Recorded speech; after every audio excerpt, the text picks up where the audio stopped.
دوستو امام غزالی رحمۃ اللہ علیہ نے جانوروں کی 3 اقسام بیان کر کے ہمیں ایک سبق دیا ہے، توجہ کیجیے گا۔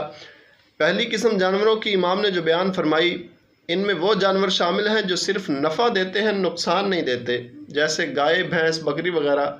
دوسری قسم ان جانوروں کی ہے جو صرف نقصان دیتے ہیں، نفع نہیں دیتے، جس طرح سانپ، بچھو وغیرہ۔ اور تیسری قسم ان جانوروں کی ہے جو نہ نفع دیتے ہیں اور نہ نقصان دیتے ہیں، ان میں لومڑی اور اس طرح کے جانور شامل ہیں۔ آگے امام نے جو بات فرمائی بڑی کام کی اور سمجھنے اور عمل کرنے کی ہے، وہ یہ امام فرماتے ہیں کہ اللہ عز و جل نے تمہیں اشرف المخلوقات بنایا، اس کے باوجود اگر کبھی تمہارا دل کرے نا جانور بننے کا، اگر کبھی جانور بننے کا دل کرے تو پہلی قسم بن جانا، یعنی جو صرف نفع دیتے ہیں، نقصان نہیں دیتے۔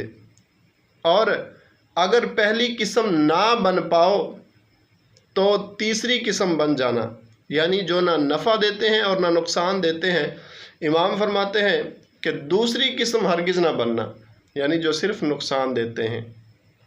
اس سے ہمیں پتہ یہ چلا کہ ہم اللہ تعالیٰ کی بنائی ہوئی سب سے افضل مخلوق ہیں۔